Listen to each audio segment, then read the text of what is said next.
Presented by Adishakti films. बिना देखे तेरी तस्वीर बना सकता हूँ, बिना मिले तेरा हाल बता सकता हूँ। हरे मेरी मोहब्बत में इतनी ताकत है कि तेरे आँख के आंसू अपनी आँख से निकाल सकता हूँ।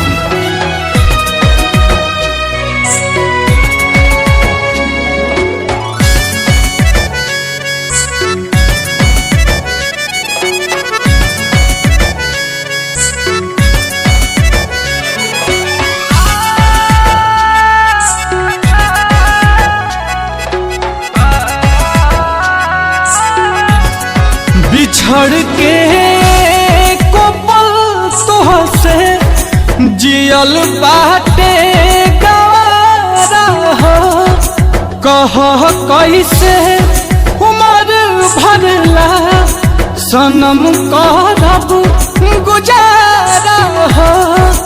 रोता दिल बेचारा हो, होई प्यार न दोबारा हो, होई प्यार न दोबारा हो, होई प्यार न दोबारा हो, होई प्यार न दोबारा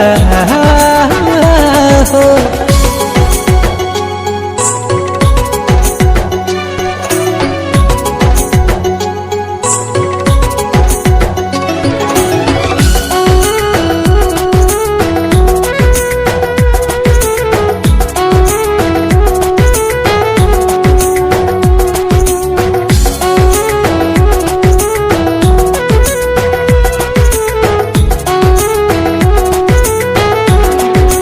फेरू दिल के ई बगिया अब कबो आबाद न होई,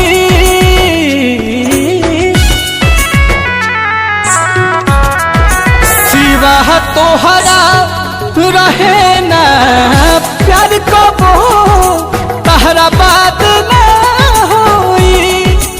अचानक के सब खत्म भई ना बुझ पैली सारा हो, होई प्यार न दोबारा हो, होई प्यार न दोबारा हो,